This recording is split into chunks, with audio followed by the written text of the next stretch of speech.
参加的人很多，所以我们现在又直接来他们店里。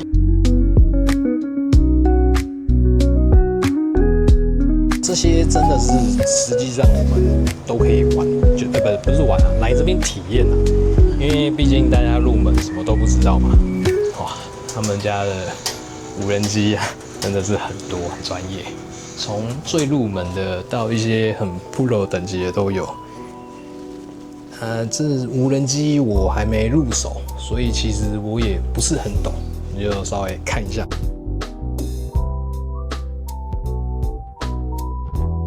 真的有兴趣可以来这边找老板，然后还会详尽的教学，跟你说要怎么玩，然后甚至日常保养或什么的，这是它的一些周边。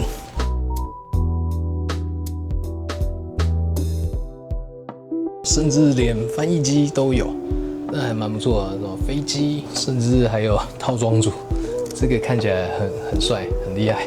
自拍杆啊，然后甚至一些周边啊。这个我没记错的话，这应该是飞机的滤镜，这个也有，是很厉害。麦克风啊，外带盒啊，甚至这应该叫兔笼嘛，就好像东西真的蛮齐全的，真的是没事可以来这边逛一下。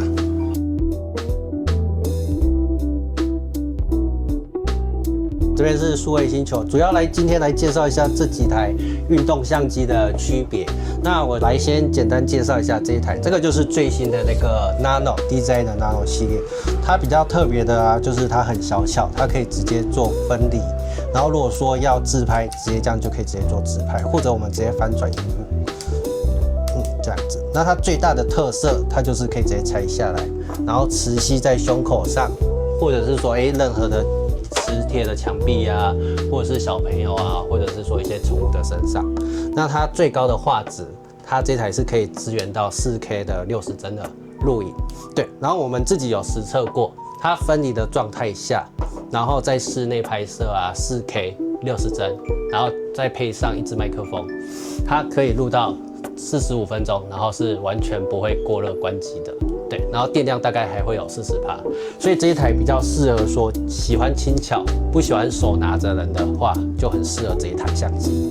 对，然后它的感光元件是1.3英寸的，所以画质来说还不错，而且它还有加入夜景模式。对，更新之后它的过热改善蛮多的，这还是蛮推荐。那它跟原生的那个麦克风，它是都可以直接支援吗？没问题，它是可以配那个麦mini 啊，或者是说 Max 3啊都可以，那它是可以直接配到2支麦克风，所以是配他们自家的麦克风是完全没问题的。对，其实目前来看的话，这几台都是可以配到他们家的麦克风，然后都是可以1对2直接配2支麦克风。对。那这台是稍微比较旧一点点的 Action 5 Pro， 那它长得比较像传统的那个运动相机。那它的优点就是它有双面萤幕，所以可以做自拍或者是说取景。那它好处就是真的耐摔，然后激烈运动啊都没什么太大问题。那它最高也是可以拍到4K 120帧的慢动作。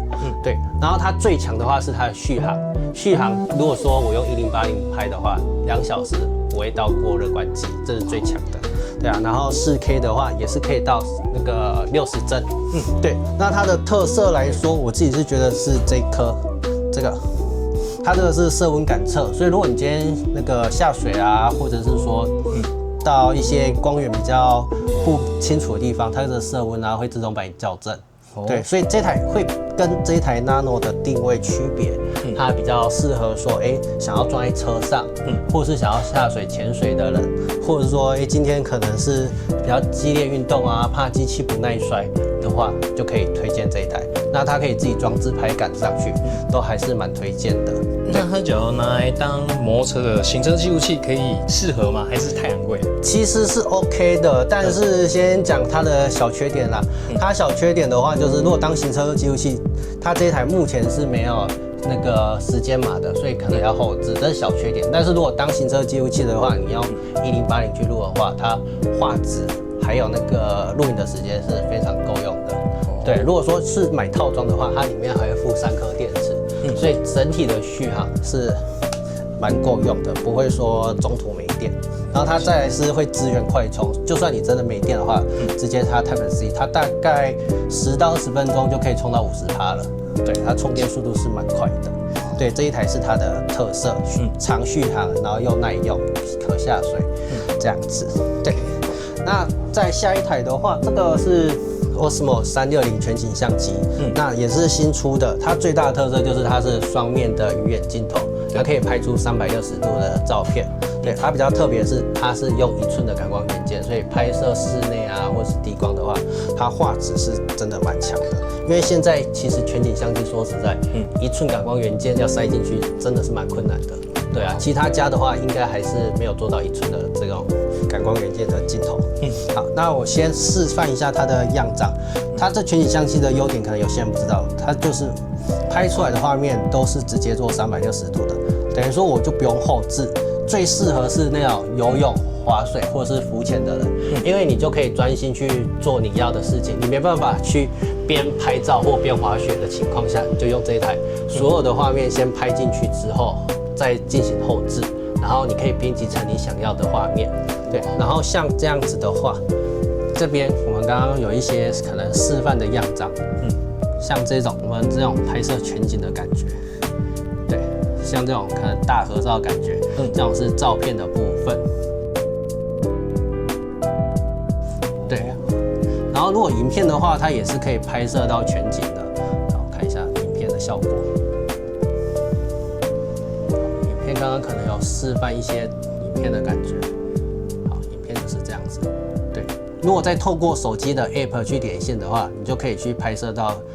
应该说那个剪辑成更一些符合自己需求的画面，对，这种比较容易捕捉到一些你没拍摄到的画面，对，例如说我在骑车的时候，其实是最适合的，因为拍骑车的话，假设我用这种一般的 Action 相机，你拍前面就是只能拍前面，那拍后面就只能拍后面，对，那这种全景相机的优点就是说，我今天拍前方的车况，然后呢，我后置的时候就把它拉到人脸，又可以看我骑车的样子，所以这一个是全景相机现在的趋势，对，还蛮好的地方。对，那他们电池它也是换电池的，对吧？对，所以你刚刚讲到一个重点了，这2台，如果你有买这2台的话，电池它是完全通用的，所以它的座充啊、电池都是可以通用，它也不用说要特别去买它的电池或买它的电池，这2台换电池的话，直接用同一颗电池就可以直接替换，对，所以就不会有说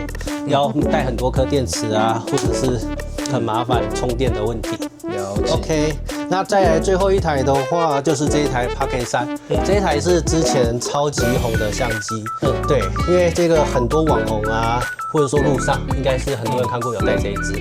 那它这支最大的特色，它就是有这种3轴的云台。对，然后这边可以看一下它的相机，你怎么去做移动的话，它画面永远都是正的。对，所以你拍出来的画面绝对不会有歪斜或者是抖动的画面。那再来的话，它的特色就是这颗镜头，它一样是用1寸的感光元件，所以等于说你在夜拍或者说在室内的话，它的画面啊还有光源一定是蛮清楚的，甚至会比一些手机画质来得好。然后它这台的话一样，录影的格式现在蛮多人会重视那个录影，它是可以拍到4K 的60帧的画质，对，一般来说是蛮够用的。然后一样是有支援到慢动作啊、低光拍摄这些模式都会是有的。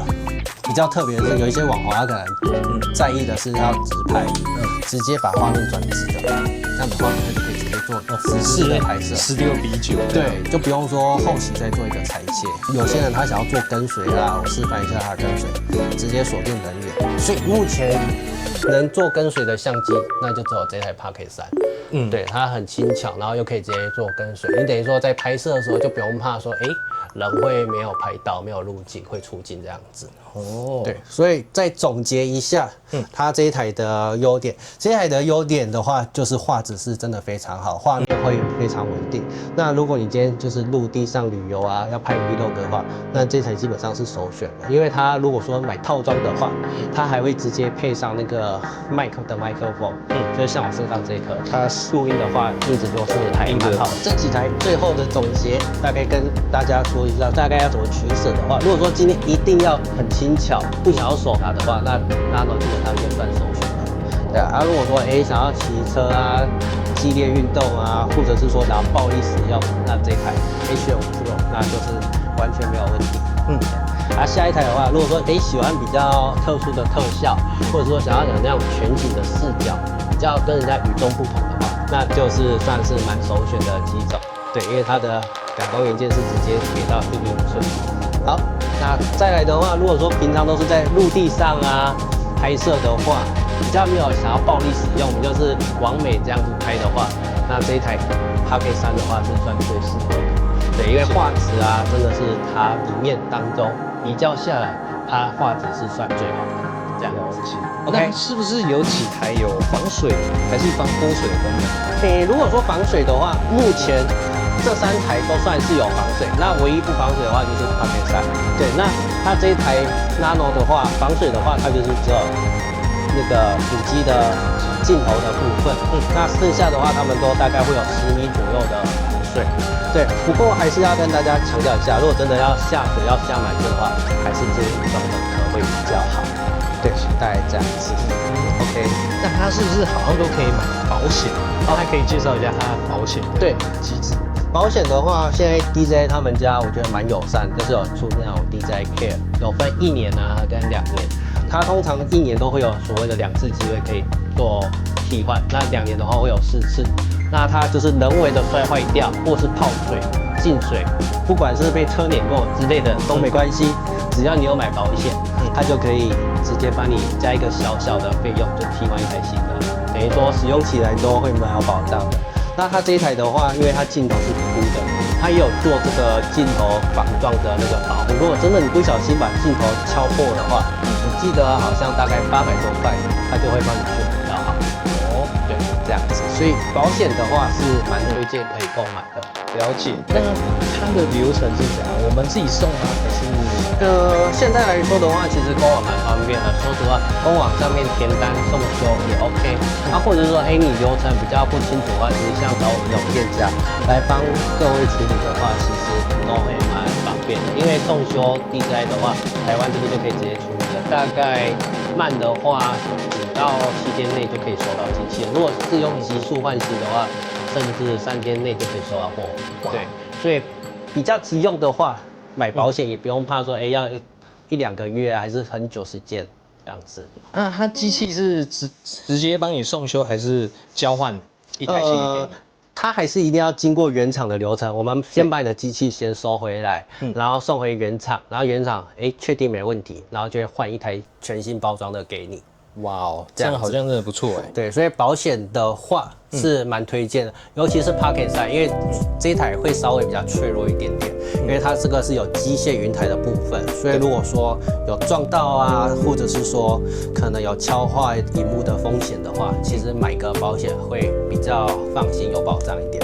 了解。那像我现在已经有 Pocket 3，但是其实我还是会想要考虑它们。但这样我这些周边设备是不是几乎都要在各自自己一套？如果说是配件的话，像刚才已经有提到说这2台的话，它电池是可以通用的。对。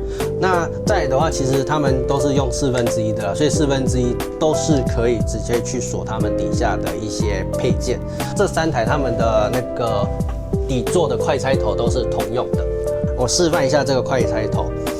对他们家算蛮友善，它这个快拆头都是可以通用的，像我这个可以直接装在360身上，也可以直接装在说这个 A75 Pro 身上。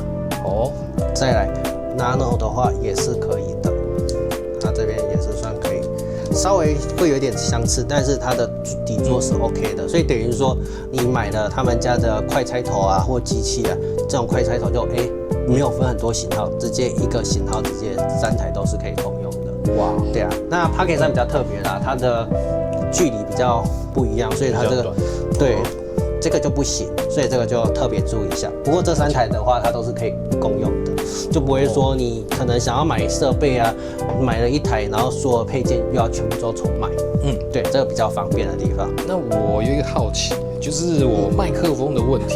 对，因为像说我日后真的想要再入手这一台，那我原生的麦克风可以沿用吗？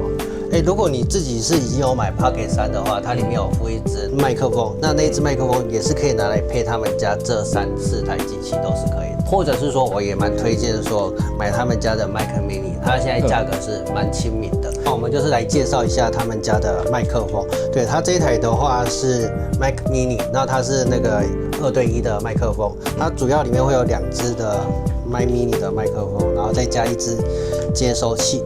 对，那如果说今天是想要配对他们家的机器啊，其实不需要用到这一颗，直接用蓝牙的方式配对的话就很方便。好，那因为我们刚刚来测试的时候，我先把它先退出。好，我们今天来先示范说，如何配对麦克风的状况。好，等一下我先问一下，所以它只要配对，那它以后开机就直接连上了，对吧？只要我麦克风有开，它会自己连。对，如果说我们今天已经配上去的话，它就会自动去记忆了，所以就不用怕说我把它关机，它就会要重新再配对，这样子，所以其实蛮方便。好，那我现在先简单示范一下说如何配对。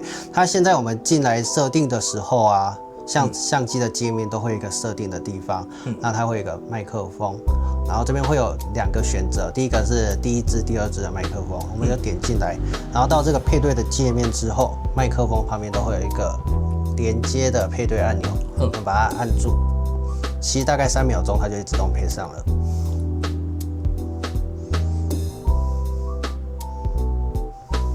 好 ，OK， 这第1支就已经配上去，那这边就会有绿色的指示线，就会可以知道说，音量有正确收音进去。好，那如果今天我们要来配对第2支麦克风，一样是刚刚的动作，在这边再配对1次。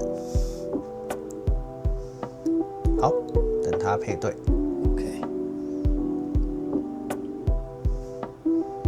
好，这样已经配对进来了。那这样子，这支运动相机的话，它就可以同时搭配2支麦克风，直接去进行收音。如果你今天有双人拍摄需求啊，或者说骑重机，有一些人他是想要装在身上讲话，它这一支的话，它就可以放在排气管上面，就会有那种录到声浪的声音。这个也是搭配麦克风的优点。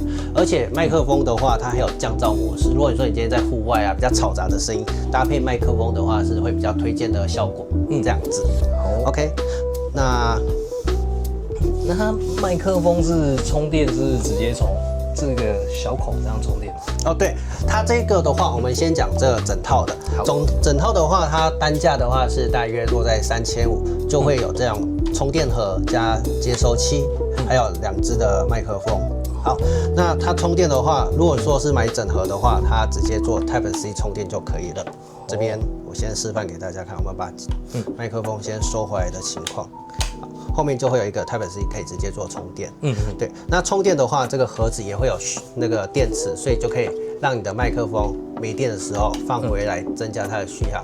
对。那这样子整套的话，麦克风的续航大约可以用到9个小时左右，你一定可以是整天使用，没什么问题的。了解。对。然后刚刚有提到说单支的话，单支它是。如果说今天需求不需要到整盒的话，买1支麦克风也可以，它价格大概是1000出头块就可以直接拿到1支麦克风。然后充电的话，它有一个金属的感应，它会附一个类似 Apple Watch 的充电底座，到时候一样是用 Type C 就可以帮麦克风充电。了解，这样子。对。那这个麦克风可以用在像说我电脑、相机还是手机吗？对，如果你今天是想要搭配相机啊，或者是说 iPhone 手机或其他手机的话，通常会建议搭一个接收器，因为接收器的话，这样子才可以达到2发1收的效果。对，了解。所以它不能自己单独跟其他设备做连接。如果 DJI 的话，有一些它蓝牙是配对得上，那有一些的话，如果配不上的话，就一定要用这种接收器让它配对上，才可以正常做使用。麦克风的相容性的问题，目前现在我们这边介绍的4台机器啊，如果说只要是 Mac 3或者是 Mac 2或者是 Mac Mini， 基本上都是可以配对，然后完全相容的。对，因为之前旧款的 Mac 1代已经停产了，所以 Mac 1代的话是配不上的。那其他们家系列都是可以配得上的。假如我是一个新手，可是我不知道我自己想要什么样的机子比较适合我自己，那我该怎么做？如果刚刚有提到说比较想要全面性取向的话，我可能还是会建议选 Nano， 或者是像这台 A-5 Pro，对，因为它真的是耐操，然后续航久，然后你任何个情况下上山啊，或者是Vlog 啊，或者说骑车都还蛮适用的。对，因为小说一下它的小缺点，因为它这台就真的就是不防水了。如果说Pocket 3啊有下水需求，那它就可能就没办法做使用。对，那再来的话是 DJI 的360的全景相机，它的好处就是可以拍出很丰富的画面。那缺点的话，因为有些人可能不喜欢那种鱼眼的效果，可能就要经过后置或者是再做调整，那才可以达到你的要的画面。但是它好处真的就蛮很多的，比如说是滑雪啊，或者是潜水的时候，或骑车，因为你没办法去调整你的角度，对，骑车的时候不能调整角度，那它就前后都有拍到，等于说你回家取景的时候，你所有的画面都是可以拍进去的，然后修成说，你想要的效果这样子。对，像我自己去滑雪的话，我就会带这种全景相机，这时候就会蛮推荐它使用。哇，对，像这样子没问题。那我好奇的是，是不是 DJI 他们家的很多周边其实都可以沿用，这样吗？哦，对，刚刚应该是有提到这个他们家的周边，那它的快拆头啊，这2台的电池刚刚是有提到说是可以通用的，所以他们家的相容性的配件都是蛮多的。那这个快拆头的部分呢，一样，像这台是 A-5 Pro， 它的快拆底座直接磁吸上来，就可以直接很方便的夹上来。对，然后如果说今天我又有其他的相机，比如说像这台 Nano 的话，那它一样是可以快拆直接夹上来的，像这样子。对，连这台360的全景相机，它也是可以做磁吸的。所以等于说，你买他们家的配件啊，都是可以搭上任何的机器使用的，不会说买的配件啊或机器啊，都要分别买说，不同的配件或电池这样子。了解。那我蛮好奇的是，那这些麦克风连无人机都有办法就是相容吗？对，那如果说是空拍机的部分呢，现在能配上麦克风跟手机连线的话，应该就是只有这台 Neo。对，它主要是收人音，对，人的声音。那因为飞出去啊，飞机其实都不会有收音的效果，所以如果说今天要做收音，那可能 Neo 就可以跟它做配对，然后进行做收音。对。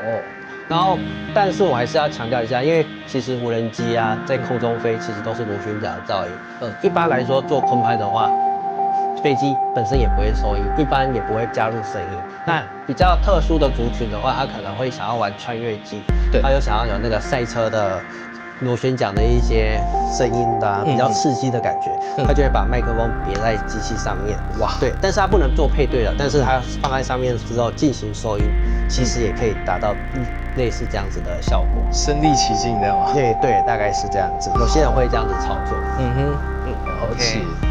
那像我看旁边还有360，所以你们家其实有 DJI 跟360都可以选择，这样吗？对哦，我们这边的话就是 DJI 的360的相机，那它一样是有 S Pro 2啊，还有这台是 X5，然后这边是拇指相机Go 系列的，然后这台是手持相机系列的。对，我们的话这边都是可以做选购。那如果说不太清楚说适合哪个机种的话，其实直接来我们店面参考会最清楚，我们都可以帮你做介绍。那我想请问一下，他们的价位大概落差，应该说价位大概在多少？好，那我一样先简单再重点整理一下。如果喜欢轻巧携带的话，就建议可以选择 Nano 这一台。它128G 的话是10190，对，它是蛮好入手的一台相机。那再来的话，如果说想要再进阶一点点，要更耐摔啊，下水可以更深的话，那就是 A-5 Pro。那它这一台的话，我们都先讲套装，它会有含3颗电池，配件的话它是16890这样子。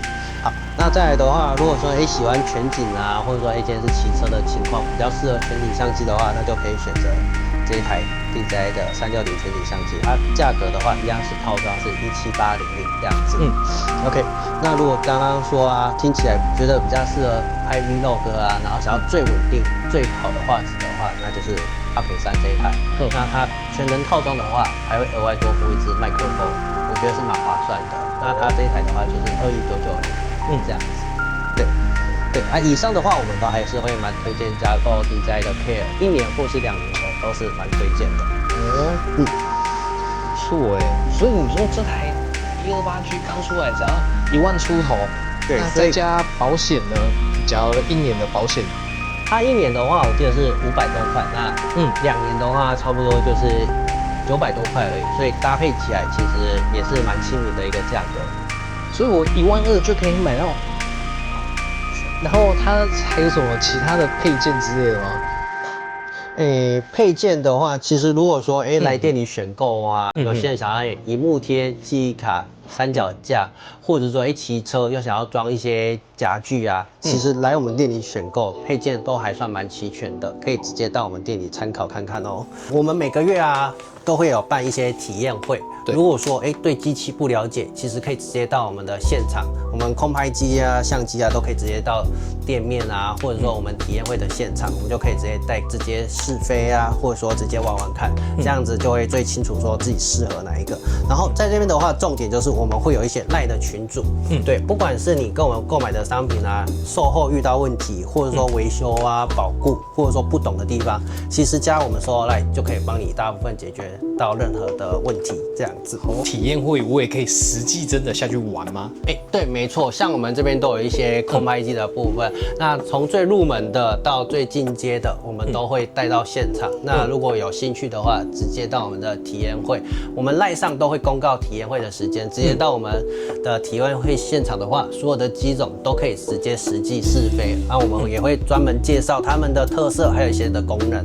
对，所以所有的机器啊，不用怕说不会操作，就是都可以让新手直接快速上手，然后直接在空中飞行，拍摄一些想要的画面的视角的感觉。了解，哇，那这报名会是需要付费吗？还是？对，体验会的话，我们都是全程免费的哦。那只要来我们体验会的话，我们就是可以教导各位使用我们的空拍机还有相机，最后的话会有那种小摸彩的活动，让大家收获满满的带回家哦。任何的疑难杂症，像说即使不会使用，或者是真的选择性障碍，因为毕竟这些产品那么多，那我是不是直接到现场询问会比较好一点呢？对，那这样子，如果说刚刚以上影片的内容如果还不太清楚，那直接到我们的店面，我们就是会有专门帮你做介绍。我们的店面啊，就是在新北中和这边，直接 Google 数位星球，那就可以看到我们的地址喽。来这边的话，我们都可以帮你详细介绍所有的机器，包括运动相机或者是空拍机的系列啊，都可以帮你介绍的非常清楚，让你从不会飞到会使用，都可以很好的入手，这样子不用担心说不会操作而撞击，或者是说摔坏的风险，这样子。然后运动相机也是一样，因为你买回去之后，如果没有一些教学，你可能剪辑啊或设定啊不会操作，那变成说买回去就不会使用，就有点浪费。那还是建议直接到我们店面这样子选购，会最清楚你的需求。另外，最后看到这个影片的结尾啊，如果说有兴趣啊，到我们店面啊，看到这个影片直接说，那我们额外会再提供一些小赠品给各位。如果有其他问题还不清楚的话，就到我们店面。我们的店面的话，就是在新北中和这边，这些机器都直接会展示在现场。所以如果说我不懂，直接到现场体验，或者是摸摸看、玩玩看，直接到你试用到适合的机种再购买都没问题的。那以上介绍的话就到这边。那如果不清楚的话，直接到我们店面直接体验、直接摸，这样是最清楚的。好，那影片就到这边，谢谢各位。这边是数位星球，谢谢，拜拜。